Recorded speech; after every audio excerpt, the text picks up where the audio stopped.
All right, welcome back to the African History Network show. I'm your host, Brother Michael Imhotep. I think this is Brother Renoko Rashidi on the line. Let's bring him on. Hotep, yes, is this Renoko? Okay, how you doing, brother? Yes, my brother. Mm-hmm. You okay? Yeah, none other. Good evening. Okay, good. Good evening, brother. Good evening. Okay, good. I know you're out of the country, so we appreciate you calling in, brother. Definitely appreciate that. I know you've been very busy, as usual. So, and I've been reading your articles, man, and blown away by them, brother. So, hey, we want to, thank you for that, and definitely keep up the good work. I've posted them a few times on our Facebook fan page, the African History Network, man. They've gotten tremendous response. I mean, shared, like 300-400 times, a lot of likes and a lot of responses. So, definitely thanks for that, brother. But tonight I wanted to have you to just, talk to us about some of the recent articles you've written for AtlantaBlackStar.com. You have one dealing with invasion, theft, rape, murder, the Aboriginal Holocaust in Tasmania, another one dealing with the Black Madonnas of Europe, and the last one, I just finished reading that today. I don't want to butcher the brother's name. Help me with the pronunciation. Joseph, is it Bologne? Joseph, no. Yeah, you did butcher it, brother. It's Joseph Bologne. Joseph Bologne, and Joseph Bologne came to be known in history as the Chevalier de Saint George, or the Saint Georges, and this is an African who was born in Guadeloupe in the Caribbean on the December 25th, 1745, and he became one of the great men in what's called the Golden Age of French history. And you have a number of people like that who just stand out. There weren't many of them, but they were brilliant. People like Alexander Pushkin in Russia, or people like Adolf Baden in Sweden, and Angelo Solomon in Austria, the Dumas family in France. There was a man in Germany named Wilhelm Anton Amo, who graduated with a doctorate in philosophy from the University of Halle, I think, in Germany in 1796. So you have, even during the Age of Enslavement, you have a handful of Africans and men of African descent. You never find records of African women, but men of African descent who managed to distinguish themselves in a very, I guess what could be called a very hostile environment, at the very least a very lonely environment. And I find it fascinating. Sometimes people ask me, Renoko, why are these things important, or why are these people important? Because any African who's able to excel in whatever endeavor in an area where there are very few Africans, and there's a hostility, a general hostility towards Africans, it makes for a remarkable story. We find people like Septimius Severus, the great African emperor of Rome, or you find people like Saint Maurice, the African patron saint of the Holy Roman Germanic Empire. It's just really remarkable things. So thank you for mentioning Joseph Bologne, and I certainly appreciate it, and I think a lot of sisters and brothers appreciate that. Absolutely. If you want to know, or if the audience wants to know, I'm in France right now, and it's 3:35 in the morning. So if I sound subdued, that's the reason why. Okay, I thought it was PM there, but yeah, it is. They are like about 6 hours ahead of us, or something like that, 6-7 hours ahead. Okay, definitely. Well, we're not gonna hold you long, brother. I know what you said when you emailed me. So we definitely appreciate you coming home, brother. And we do have international listeners. We have listeners in the UK, Japan, things like that. So we definitely appreciate it. But your article here, April 13th, Joseph. Is it Bologne? Bologne. Okay. First of all, it's a fascinating article, and I encourage everybody to read it. But it talks about the Age of Enlightenment in France. Okay, and his life is within that period of time, the 18th century. What is the Age of Enlightenment in France, if you don't mind sharing that with us? Well, I would say the Age of Enlightenment is due to the exploitation of Africa and African people. France had begun to establish itself or reaffirm itself as a world colonial power. France is one of the biggest slave trading countries, and they grew wealthy as a result of that. So there's a tremendous amount of wealth, and it leads to what's called a golden age in France. Now, you're looking at it from the perspective of the French, not the perspective of the Africans or the exploited people. But there's a lot of things going on, too, a lot of intellectual ferment. For example, I believe it's 1794 where you have the French Revolution. And the Haitian Revolution is a part of that. You know, so slavery was abolished, you know, in all of the French colonies. And it wasn't, I think, if I have my history correctly, it was reinstituted as a result of the rise of Napoleon Bonaparte. So when people talk about folks like Robespierre and Marie Antoinette and Alexander Dumas, all of that comes out of this period in French history. But the basis of it, I don't think there's any doubt, is the exploitation of enslaved Africans. And this will ultimately lead, or actually it's already in the process of doing it, to the exploitation of Africa itself, so that slavery is abolished, or enslavement is abolished, if you prefer that term, and it becomes more an issue, a direct issue of French colonialism in Africa. Of all the colonial powers, the French grabbed the most of Africa, closely followed by the British. Wow. You know, when I think now, correct me if I'm wrong, doesn't that period of time, does that also have something to do with the French philosophers and them trying to, an age of reason and thought or critical thinking, something like that? Does that have something also to do with that period of time? Well, the greatest of the French philosophers during that period of time is, and remember, this is all new to me too. I'm learning the whole process. The greatest of the French philosophers is Voltaire, and then you're followed by a whole nother, you know, era from the time that the Chevalier de Saint Georges died. And by the way, the word Chevalier means knight in French, so he became a knight. His father was a French nobleman, and his mother apparently was the most beautiful woman, the most beautiful African woman in the island of Guadeloupe. And so at a young age, Joseph Bologne goes to France, and because of his father's status, he receives a superior education. You know, he was able to excel in many, many things. So on the one hand, his race is not a complete impediment, but he was only able to rise so far. Just to get to your question, but add a bit more information, he's also known as the Black Mozart. And Mozart actually had to come to him and ask him for a job. You know, Joseph Bologne was the head of the French opera. And Mozart actually came and asked him for a job. Joseph Bologne was an associate of Marie Antoinette. He set the trends for fashion. And he's just a really remarkable person. So he dies around 1800, 1795, 1794, 1800, and 1795, that period of time.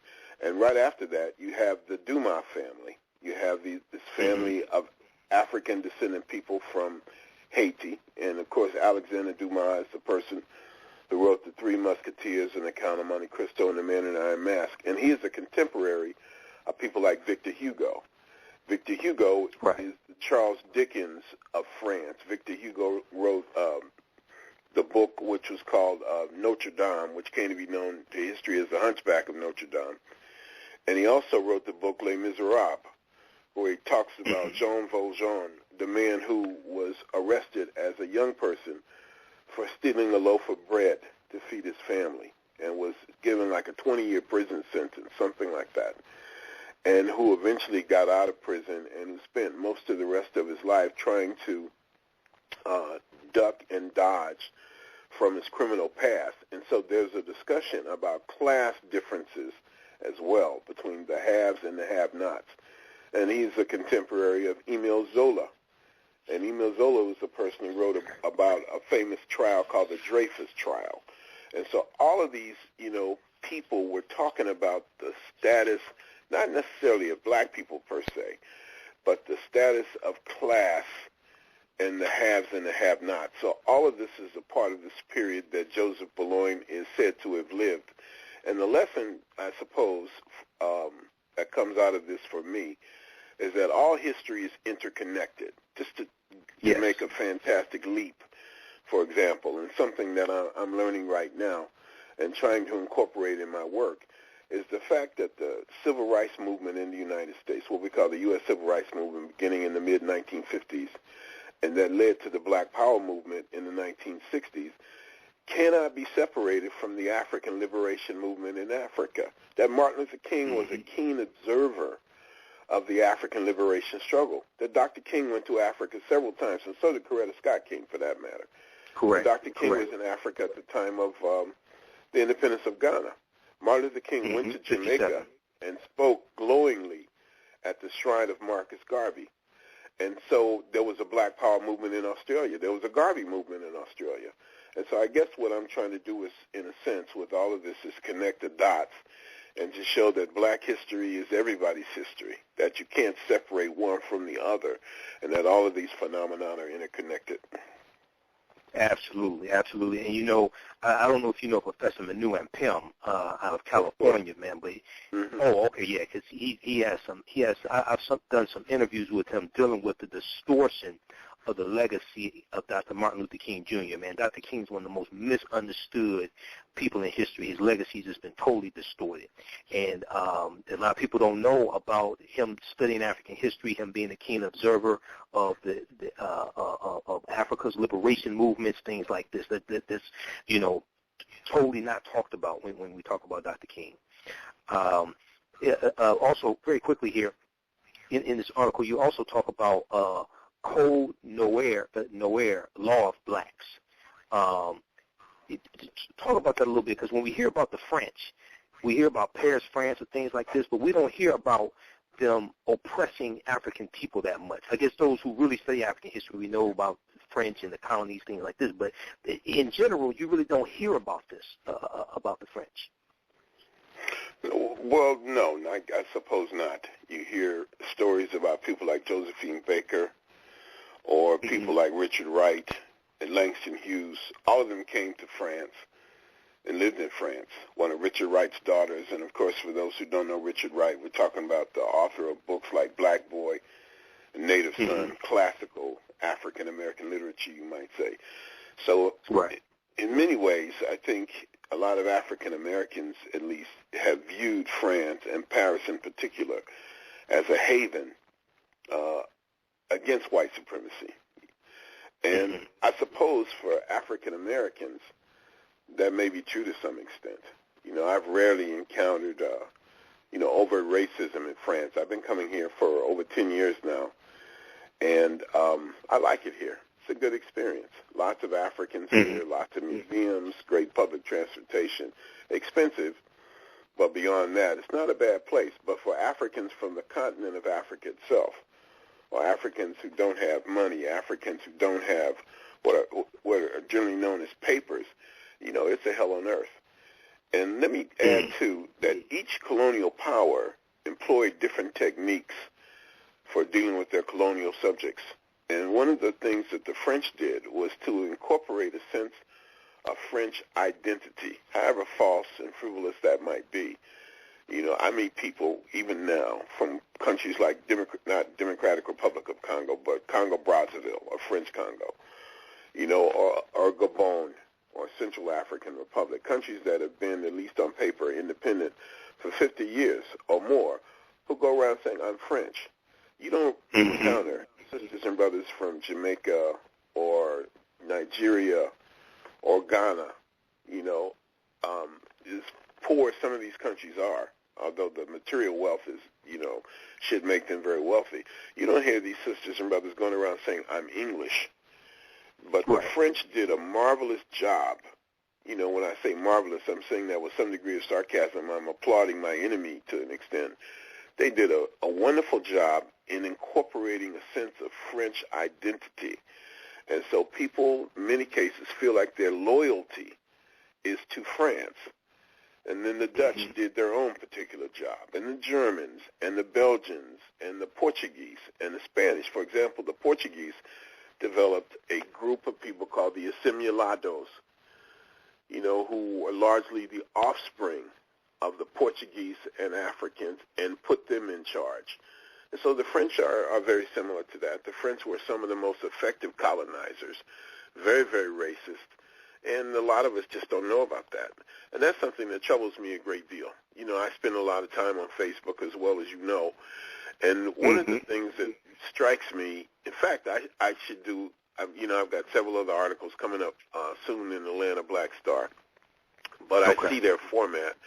And one of the things that they do is they might say 10, you know, great Africans who they need to make a movie about, or the 5 Africans who we need to emulate, or 5 classical civilizations that weren't in Africa but were black, things like that. But one of the things, if I ever get the time, I'd like to write is like, what are the greatest myths of Africa? I don't know how I jumped to this point, but one of these myths might be that Africa is not named after a Roman general, or that the reason Africans are scattered around the world is not because of Pangea. You know, things of that nature. And the other thing is, I guess the point I was going to make, and I want to say this, and then I'll shut up for a moment. I guess I'm sleep deprived. Is oh my God, it's almost 4:00 in the morning. You were talking about the myths. Yeah, I was talking about the myths, but there's one myth in particular that I wanted to introduce. I guess it'll come back to me, brother. Sorry about that. Okay, yeah, but Pangea is a good one. I can email you some things, man. Africa was named after Here we go. I got it. Maybe the thing that frustrates me on Facebook the most is when I make a post and people say, I didn't know that. No, they don't say I didn't know that. They typically say, they didn't tell me that. We didn't learn this in school, as if it's the responsibility of other people to teach us our history, that we have become so intellectually lazy, let's be real, and so psychologically dependent that even though many of us say that the European is the enemy of Africa or Africans, that we still expect that enemy to teach us our history. And when you look at that, you realize how slavery and colonialism has reduced us psychologically as a group of people. So, anyway, I could ramble on and on, you know, about that, but those are some points I wanted to make in attempting to address your question in some way, form, or fashion. You know, you're right about that. And see, what happens is, especially when you go to the college level, you go through college and then you get your degree, you get your bachelor's degree, you get your master's degree, and you don't learn this information. And you thought that you had a good education. You graduated from Princeton or Notre Dame or Wayne State University. You thought you had a good education, and you didn't learn any of this. And it becomes shocking. You know, let's not just look at high school level. Let's look at college level. Okay, you pay all this money, and you didn't learn any of this stuff. Okay, that can become very shocking to people. You know, luckily it was in college where I started really studying African history. Okay, so I got, you know, at least some of this information, and I studied on my own. So when I took my first Africana Studies classes, I was talking about things that the professors didn't know about. Kind of shocked the hell out of me. but still, I still learned things from them. But, you know, I was dropping stuff on them that they didn't know. So, I think you can't teach what you don't know. And for the most part, we don't know what we don't know until we begin to know it. I sound a little bit like a philosopher now. No, but you're correct. Very, very true. And all of this is a part of the African liberation process. I think Garvey said it best in terms of freeing your mind emancipate yourself from mental slavery. Nobody can free us but ourselves, that Bob Marley later picked up on and incorporated into the lyrics of a song. And so I just think, in a sense, I suppose it's wonderful that in spite of everything that we've gone through, that we're here to have this conversation and talk about these things. And not only, is it, the other thing, it can generate a tremendous amount of anger, and even hatred. Once you begin to realize what has happened to us and you didn't know about it. I remember when I was a university freshman or sophomore and I began to read about lynchings, and I was just furious. And if you had asked me what motivated me at that time, I would have said hatred for white people. But fortunately, I went through that phase, and I was able to channel that energy. And that's another message that I think that we need to give our people. If you're just going to be angry, you're not effective. But if you're able to channel that anger, that excitement, that emotion in a positive direction that will uplift your community, then ultimately it turns out to be a good thing. So people like you and the work that you're doing in an unorthodox fashion, putting this information out there, it's invaluable. Oh, thank you, brother. Thank you, and we appreciate you definitely. We're going to shift gears here into this other article that you wrote, and then we're going to wrap it up early for you also. We're going to wrap it up early, so don't worry about that. Oh, okay. But Professor Kaba Kamene, also known as Booker T. Coleman, I do a show with him every Wednesday night, okay? And he gave me this quote, and also Dr. David Imhotep, who wrote The First Americans Were Africans, Documented Evidence. When I had him on about 3 weeks ago, he gave me this quote also. This is from Napoleon Bonaparte. And Napoleon said, quote, "My decision to destroy the authority of the blacks in Saint Dominique or Haiti is not so much based on considerations of commerce and money as on the need to block forever the march of the blacks in the world." Are you familiar with that? Yeah, I'm familiar with it. I posted it a few times on Facebook myself. I'd like to find the source of it. Yeah. Okay. Yeah. I agree. I got to ask Brother Copper where he got it from, to see, and also Dr. David Imhotep. It's interesting they both had that, so I have to see where they got that from. But I found that very interesting. Your article, March 19th, on AtlantaBlackStar.com, and everybody, please check out the website. They have tremendous information. I've talked to Brother Andre Moore, I think it is, with Atlanta Black Star. I'm going to be doing some things with them also. But this article here, Invasion, Theft, Rape, Murder, the Aboriginal Holocaust in Tasmania. We don't hear a lot about Tasmania, and we don't hear we hear even less about the Africans in Tasmania. But tell us, briefly about this. Well, there is a place called Tasmania. It's not just something that you hear in cartoons. Tasmania is an island off the southeast coast of Australia. Australia is the largest inhabited continent in the world, permanently inhabited continent. Antarctica would officially qualify, but Antarctica doesn't have a history of human population. Mostly the people there who are scientists. The people in Antarctica today are scientists, but Tasmania is an island about the size of Ireland or West Virginia, and it's been inhabited for at least the last 35,000 years, I suspect more, by black people, who you can say are the descendants of Africa. Everybody's the descendants of Africa. And that these short-statured black people, nappy hair, happy to be nappy hair, settled there and lived in what seems to be peace and harmony. I think there are two groups of black folk there. I think one is called the Palawa, P-A-L-L-L-W-A. No, I think it's P-A-L-L-A-W-A. And I think the other group is Pakana. I believe that's the name, P-A-K-A-N-A. And they lived in peace and harmony, had a very, very basic and rudimentary human technology. For example, they've never found any evidence of farming there, as we know it today, or no evidence of fishing, or even the domestication of fire. So these sisters and brothers were isolated there, perhaps 10,000, I don't know how many. And then around 1800, the British came. Actually, they came in the 17th century. You have a man named, a Dutchman, named Abel Jansen Tasman. He settled there or landed there, and that's who the island is named after, Abel Jansen Tasman. And after that, it was called Tasmania. And then the French came in, the French, let's say that with great sarcasm, in the 18th century.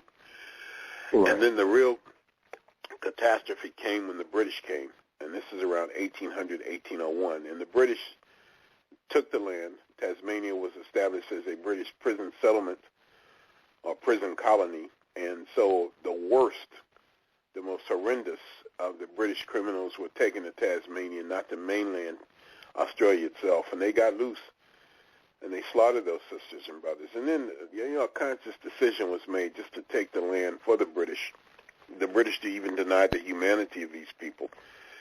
And so most of them, from around 1801 to 1876, were rounded up, killed, and a few remnants were put in what could be called a concentration camp in a place called Oyster Cove, which I visited. And the reason I wanted to write that article in particular, I talked to Andre a few months ago, and he asked me to start writing for the Atlanta Black Star, and I was honored to do it. I think it's a great publication or a great website. Yes, it is.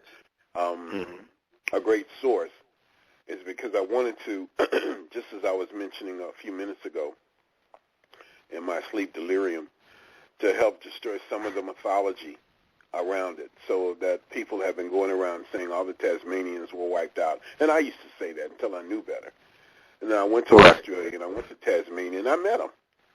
And they weren't wiped out. All the full-bloods were killed or eventually died. But in this process, the British captured Aboriginal Tasmanian women.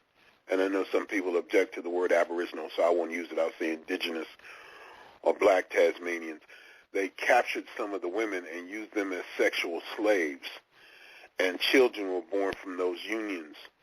So that the Aboriginal, there I go again, the indigenous Tasmanians of today are a highly mixed group of people with a lot of problems. Their children were taken away from them, so that you have issues like big issues, domestic violence, substance abuse. You have the stolen generations. These are the generations of indigenous children who were taken away from their parents and raised as slaves or in a slave-like condition. And these things haunt the sisters and brothers in Tasmania today. So it was an article that I was really pleased to write. It's really a rehash of articles I've been writing over the last 20 years. And I'm happy to say that that was the first article of mine that was published by the Atlanta Black Star. Right. Yeah, it's a fantastic article. I've posted it a few times on our Facebook fan page, the African History Network, and it's gotten tremendous response, and people just didn't know really any of this history. In my page, it's exploded in the past 5 months. So I have I think it's 161,000 followers now. Wow. All of them are not. What did you say? No, I was saying, wow, that's very impressive. Oh, yeah, actually. Thank you. All of them are not conscious, so a lot of this information is totally new to them, but it's good that all of them are conscious because we have to get this information beyond just the choir, True. so to speak. Lastly, you have a fantastic article for March 26th of this year, AtlantaBlackStar.com once again. The Black Madonnas of Europe, Miracle Workers, and Holy Icons.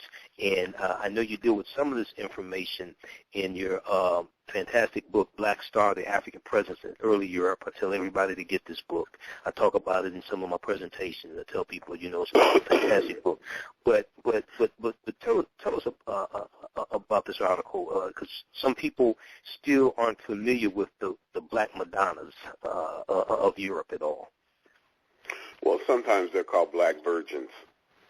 But still a lot of people just don't know about them. I wanted to write something, March is, I don't know how it came to be, but it's been designated Women's Month, or Women's History Month. History Month. And so February is our month, officially, Black History Month. So I wanted to write something that would connect black history with, women's history, something that I hoped would be considered empowering and inspirational. And it's fascinating. So what you have are images throughout Europe, throughout the world for that matter, but most of them are concentrated in Europe, several hundred of them, of statues or paintings or icons of the Virgin Mary and the infant Jesus, but they're painted black. And because they're black, it is believed that they're able to perform miracles. And you could say that they are the superstars of the cult of Mary. And I've been able to see personally about 8 or 9 of them. And it's one of the most remarkable phenomenon I've ever experienced. Seeing these black statues with, for the most part, European features is interesting. But seeing how the local people act around them, the fervor and the degree of adoration, it's really, really, really remarkable. I don't know if there's anything like it comparable in the world. I've seen them in Russia. That was my first experience in Europe seeing them. France has the most, particularly in southern France, along the routes that the Crusades were preached and the routes that the Crusaders marched to get to Palestine and to, embark upon the voyage to Jerusalem. Italy has quite a few. Spain has some really remarkable ones, including one called La Marinetta. That was, we used a photograph in there. So it's really a remarkable thing. Now, people can say they don't believe in that if they want to. That's fine with me. But when you go into these churches, what you find are the prayers of people written to the Madonna, and the prayers are expressed in gratitude of miracles that are attributed to the Black Madonna. People who were crippled were able to walk, and they left their crutches or their braces in the church. People who were blind and claimed that they could see, or women who had been unable to conceive and all at once got pregnant. One of the more recent ones that I've seen is in a place called Halle in Belgium, which is right outside Brussels.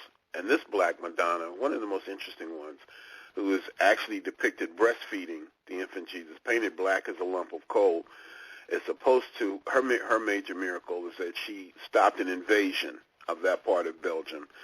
And supposedly she caught 33 cannonballs fired by the enemy, the invading army, in the lap of her skirt.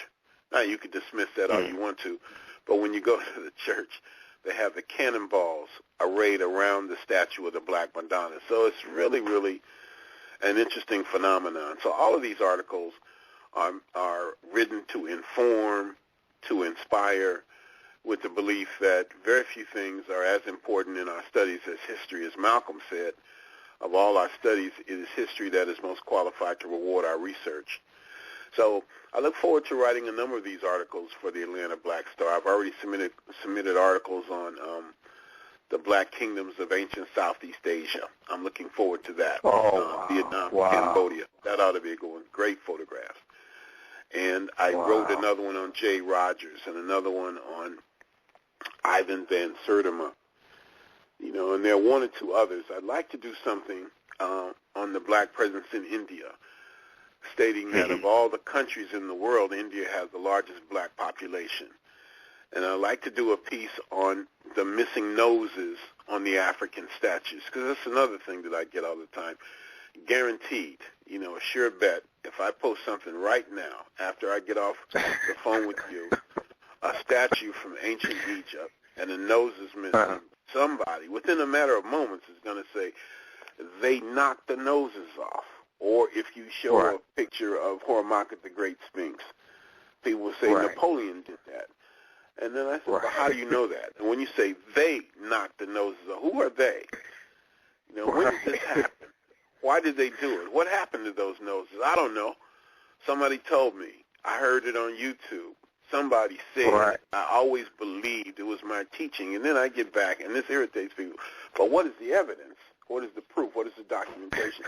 And then they get mad at me. They want to stone the messenger. So, my brother, to me, it's interesting not only what people think, but how you arrive at these conclusions. Because in many ways, even the so-called African conscious community is no different from any other people. Many people, in many cases, we're like the Tea Party or the birthers who say, I don't care what you say, I don't care what you tell me, Barack Obama is not a U.S. citizen. He was, and in many of us, we're the same way. How do you get this information? I don't know. I just believe it. Somebody told me, and that's amazing to me. People consider themselves sophisticated and intellectually astute, but they just repeat the things we've always heard, even though there's no evidence to support it. I get the same thing, brother. I get the same thing, man. And I'm like, and see, I try to deal with facts and evidence as much as possible, and I had this conversation with somebody 2 weeks ago who said that Africa was named after Scipio Africanus. And I broke down historically and linguistically how that is impossible and gave sources. And they didn't want to believe me because here's what they said. No disrespect to the elder, but they said that this is what Dr. Ben said. And I said, no disrespect to Dr. Ben, but he did the best he could do with the limited resources he had. But where is the evidence? We can look at the language because we look at Africanus. Africanus means of Africa or belonging to Africa. I went and bought a Latin English dictionary when I was doing my research on this to find that out. And then we look at the word Africa. I had Professor James Small on a couple weeks ago. He broke down the word Africa means land of the Afri. And the Afri are, North African people in Algeria and Tunisia, black North African people who are still there today. And then we can look at that Publius Cornelius Scipio, his family's last name was not Africanus. That was not his surname. He took that after he conquered that territory because it was already named that. But we can look at numerous sources, but people don't want to. They don't want to do that. They just want to believe myths and fairy tales, man. So. And I can't figure that out. Now is that the result of slavery, and it just made us, as I pointed out earlier, psychologically dependent and intellectually lazy? Do we need a white person to tell us these things in order for a lot of us to believe it? The people, as you know, become argumentative and very, very defensive about these things. And it's really, in many ways, it's an insult, or the name Al-Kabulan. People say that was the original name for the continent of Africa. And I've come to the conclusion that's very Eurocentric thinking. The idea of continents doesn't seem to come out of the African experience. What makes you think that people had a name for an entire continent, or that people in ancient times even realized that they lived on a continent? Where do these designations come from? And so if you can't even ask the right question, you will never be able to get an acceptable answer, because whether we realize it or not, for the most part, we're looking at things from a Eurocentric perspective. And as a result of that, a lot of the things we study simply don't make sense, because we're not looking at it from an African perspective. You have probably done some work, and this is something I should do more work on myself, is in the orientation of the world. That if we go, for example, to Kemet in ancient times, the references to Upper Kemet, Lower Kemet, Upper Egypt, Lower Egypt, but up is the south. Lower is the north. And so in a sense, and Charles Finch told me this way back in the early 1980s, the great Charles Finch, is that we're looking at the world upside down, without realizing it. And we get a little bit of knowledge, and we become very arrogant with it in many cases, and you don't want to hear anything else. It's as though you believe you've arrived, and therefore there's no need to go any further. And I think that we do ourselves an injustice for those of us, who have suffered and struggled and scrapped for hundreds of years, our ancestors taken out of the door of no return, etc. I think they deserve the truth. One of the scholars that I most admired and still do, who had a big influence on me, was Dr. Chancellor James Williams in his magnificent book, Destruction of Black Civilization, where he says essentially the African historian must be on a relentless search for truth. It must not tremble with fear when that truth is contrary to what one would prefer to believe. And that's a difficult threshold for a lot of us to cross. Absolutely, absolutely. Well, very briefly here, in Nile Valley Contributions to Civilization, Anthony Browder dispels a lot of myths, and he shows the correct orientation of Africa, because the way that it's depicted to us is actually upside down, and Africa is actually much larger in comparison to Europe and other continents than is actually depicted. Okay, so these are things that we really have to understand and uncover. And as you say, and I paraphrase you in my presentations, and I borrow this from you. I always give you credit for it. I show a picture of you, introduce a lot of people to you, and I've made it my own. But I say what you do for yourself, what you do to yourself, and what you allow other people to do to you is based upon what you think about yourself. What you think about yourself is based upon what you've been taught about yourself. What you've been taught about yourself is based upon everything you've read, heard, and seen about yourself. Okay, so I fully agree with that. Obviously. Yes. But that's not for me. I heard, I was in Ghana several years ago, and there was a brilliant brother from Cleveland, or in Cleveland, named Qua David Whitaker. Has a law degree and a PhD. Brilliant brother. And he has a way of speaking, and he was addressing a group of people, particularly young people, and he used that expression: what you do for yourself depends on what you think of yourself, and what you think of yourself depends on what you know of yourself, and what you know of yourself depends on what you have been told. That's really my philosophy of history. But I think, if I recall properly, that those words actually go back to John Henry Clark. And I'm sure that they were not original with Dr. Clark. That what we're doing, I think I can say, it's not really new. It may take on new dimensions and new directions sometimes. But what we're doing, you mentioned Manu and Michael Imhotep and Tony Browder and Brother Kaba and James Small and so many others, we're just continuing what our ancestors have been doing for a very, very long time, and that is trying to put Africa in a positive light, and African history in a positive light, and use that information as a motivating force, as a kind of a guideline for what we need to do. Because history, as you know, cannot just be dates and facts and figures and what happened in a certain year. It has to have meaning. It has to have substance. It has to be a roadmap. And I think, it's a very positive thing that we're doing, and I would like to think the ancestors are pleased by our efforts. Absolutely. Well, I hope they are, brother, and I know what it's like to do research, man. Because I just did a lecture January 24th that was the culmination of about 4 years of research, and it was 100 slides, and it was about 4.5-hour presentation, and I still didn't get all the information in. It was on the transatlantic slave trade, what they didn't teach you in school, understanding that. So I have an inkling understanding of it, and I wanted to make sure that I represented the ancestors. I wanted to make sure I put together something that honored the ancestors. That was like one of my biggest concerns, in putting that together. So, hey, I understand that. Well, look, brother, when I originally emailed you and you said it was 3:30 there, I was thinking 3:30 p.m. I didn't realize it was 3:30 a.m. No, I don't know what I was thinking when I accepted this opportunity to be on your show. No. No, it's an honor. You can't turn down an opportunity to talk about African history, and you can't turn down an opportunity to promote the work.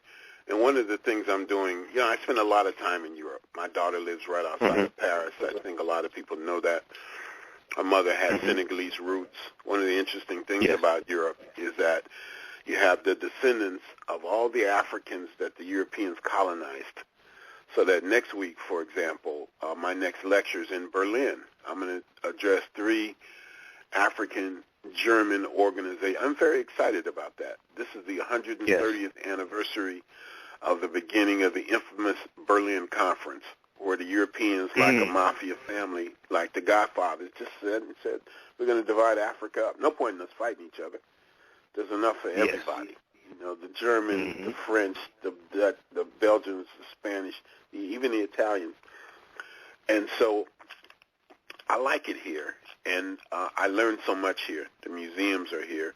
And so one of the things I'm trying to do is to promote my tours to Europe and promote my tours in general. So I spend a lot of time here, and I guess I just have to get used to the time difference.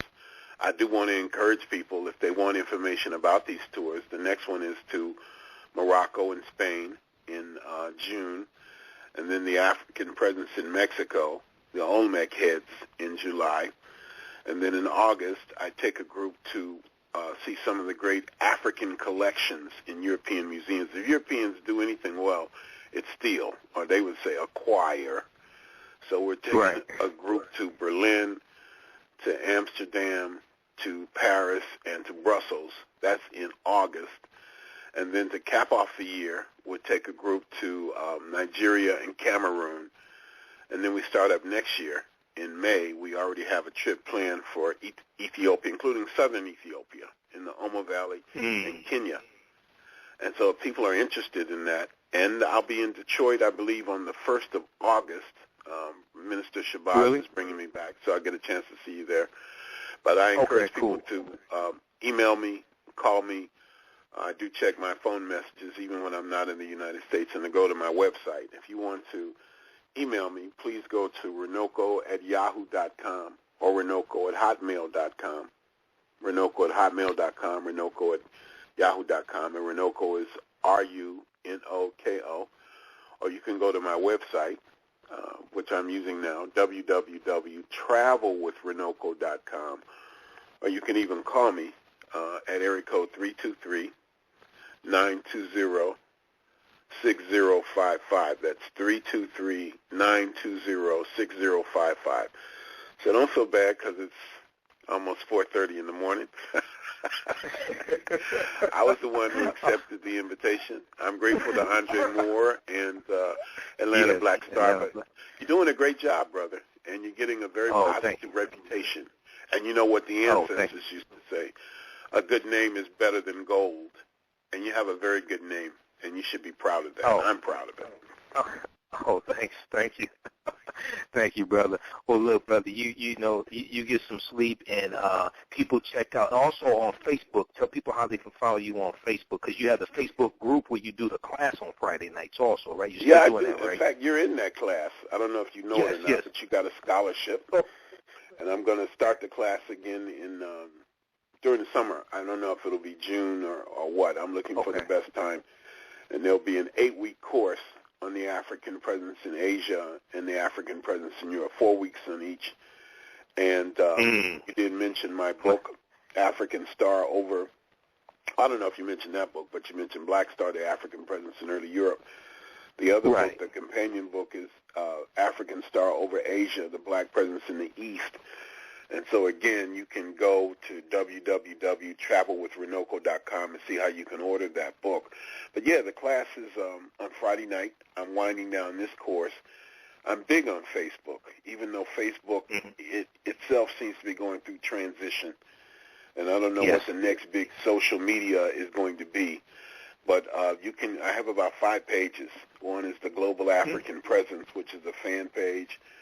And then I have a couple pages, Renoko Rashidi, one called Travel with Renoko, another one called Around the World with Renoko. I'm really trying to push that, these global travels, this global Africa.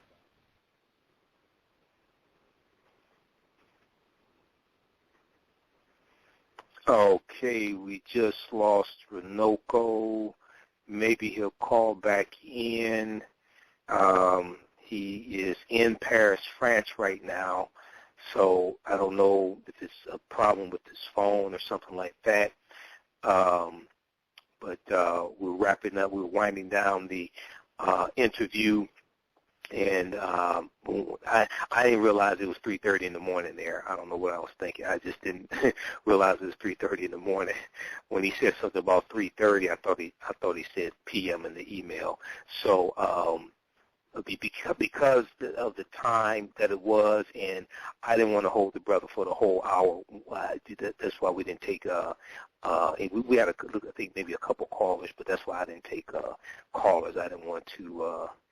I didn't want to do that to him because it's so early in the morning, and he's so gracious enough to share his time with us. But check out these articles, AtlantaBlackStar.com. You know, we talk about on this show, a lot of the articles come from African-American websites, African-American-owned websites.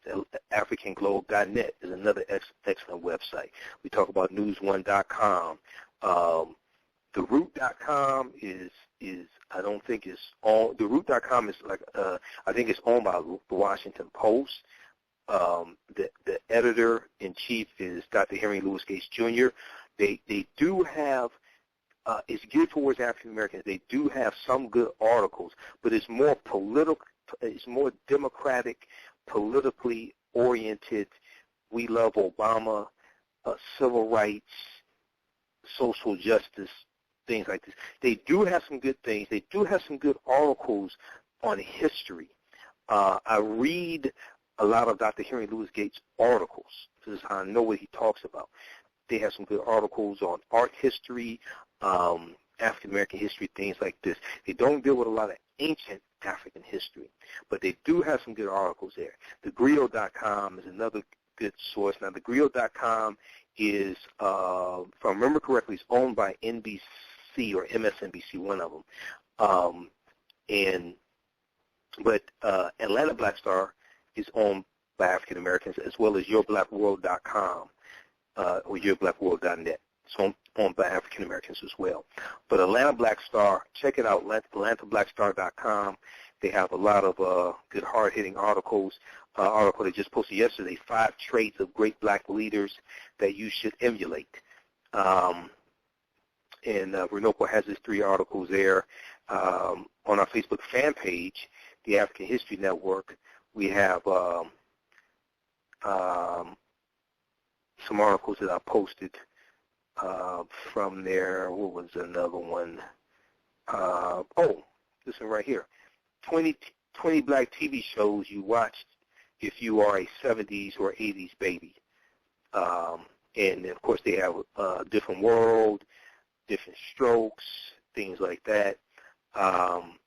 They mentioned Martin, but I talked about how Martin was a very ignorant show.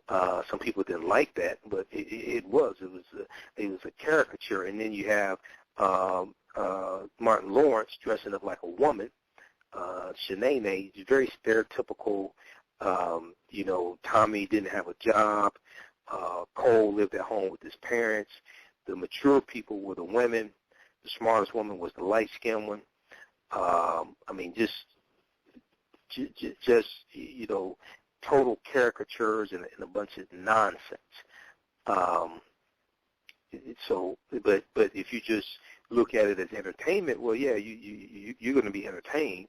But the problem is that those images are exported around the world. They don't just stay in D.C. or Chicago or Detroit. No, they get exported around the world. And how does this influence our youth when they see this type of nonsense? Bruh Man from the Fifth Floor, all type of nonsense like this. That's not funny. All right, maybe you have low standards, but that's somebody who's a critical thinker. They look at this. They don't find that funny at all.